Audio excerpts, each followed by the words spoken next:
Question 2 of Project Euler. So each new term in Fibonacci sequence is generated by adding previous two terms. And if we start with 1 and 2, the first 10 terms will be 1, 2, 3, 5, 8, 13, 20. So how does this work? Is you add 1 and 2, you get 3. You add 2 and 3, you get 5.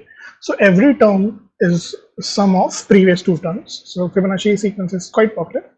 So if you don't know about it, you should read about it. By considering the terms in Fibonacci sequence whose value do not exceed n, find the sum of even valued terms. For example, if you were looking till 10, then even valued terms are 2 and 8, so their sum will be 10, right? So we will just write that down as a test case. Okay, so it is already given. So for 10 we have sum is 10, and for 100 we have sum is 44. So before solving, we can just look at the constraints. So the constraints is that there are 10 raised to power 5 cases, and the number till which we have to calculate the Fibonacci sequence is 4 into 10 raised to power 16. So it might look that this is a very big number, but Fibonacci numbers grow very fast. So actually, for every test case, you can generate all the Fibonacci numbers. So we will use that only. And I will just talk about a little optimization which you can do. So let's see. So let's just generate all the Fibonacci numbers till the upper limit, which is 4 into 10 raised to power 16. So upper limit is 4 into 10 raised to power 16. So this is the upper limit. Let me generate all the Fibonacci numbers which are less than upper. So how do you generate Fibonacci numbers? Is I know this method. So you start with 0. You can start with 1, 2, whatever you want. And C will contain our Fibonacci term. So while true, we will break it inside. So the next term will be sum of previous two terms. So A and B are previous two terms. And then we can just print C because we are just testing right now. This is not this problem solution, but I'm just showing you that for upper there are not a lot of Fibonacci numbers, so we will be able to reach there quickly, and we can do a brute force on that numbers. We can just filter out even numbers from there, right? So print C, but if C is greater than upper, then we can just break. Otherwise just print C. And how do you get next set of Fibonacci numbers? You do this. So you can just do this, and now I think that's it. This is what we want to do. So I'll just run this, but we want only one test case because how the input is being taken, that you take a test case and we are ignoring the input. So let's just run it. Right, so it goes very quickly. How many numbers are there? 80. It's starting with 1. Yeah, so 80 numbers. So if you calculate these 80 numbers for every test case, it will be 8 into 10 raised to power 6, which should be very easily doable in that time limit. So we will do this. One more optimization which you can do is that these numbers are always in sorted order. So you can see that it is increasing. So you can just recompute them like I did right now and store them in a list. And then for a given number n, you can binary search that number. So for every test case, you will be able to solve every test case in log of 80, right? So that is one thing you can do. But if you have pre-calculated this list, then you can just traverse this list as well, right?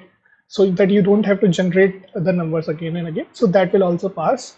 But I'll not do that because this code looks very simple to explain. So I will just use this, and it passes the time limit. So we will not try to over optimize for this part. But those are the techniques which you can use.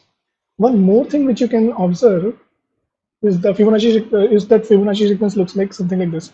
So 1, then 2, Then use, I am just intentionally giving a space here, 3, 5, 8, and 13, 21, and 34. So if you divide these numbers in bunch of groups of 3, then you can see that last number is even.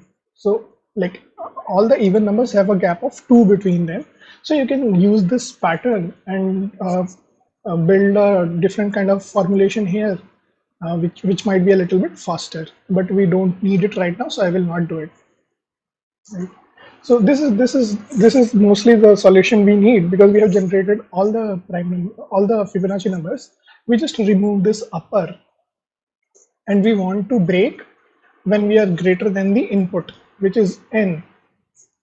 And instead of printing, we just want to do, we just want the sum. So we will add that number to the answer. Let's call it sum. Even. Right. All right.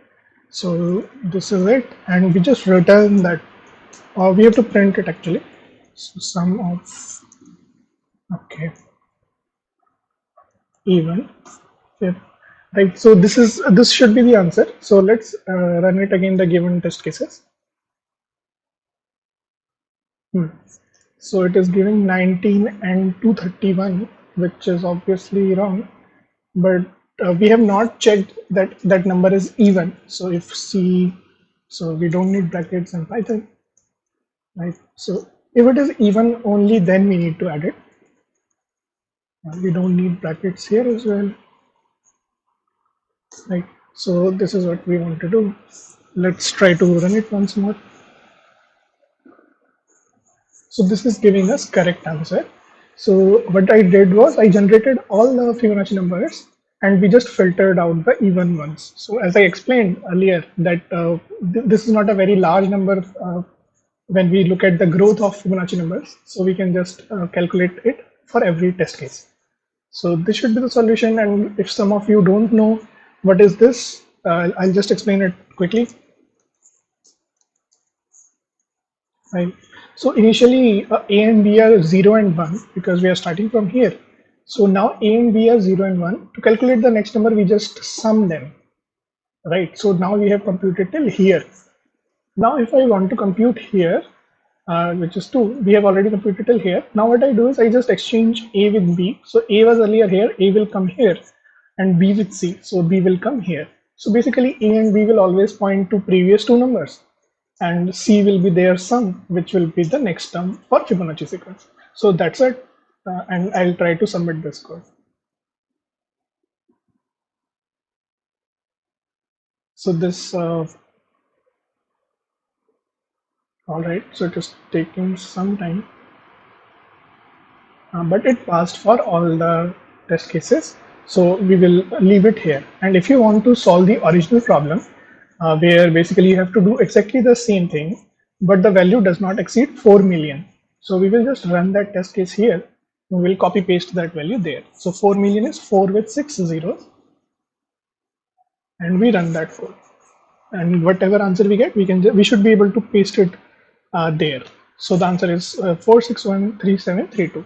So I copy it, I paste it here, and then I check the solution. So this is correct. So this is for second question of Project Euler. Thanks for watching.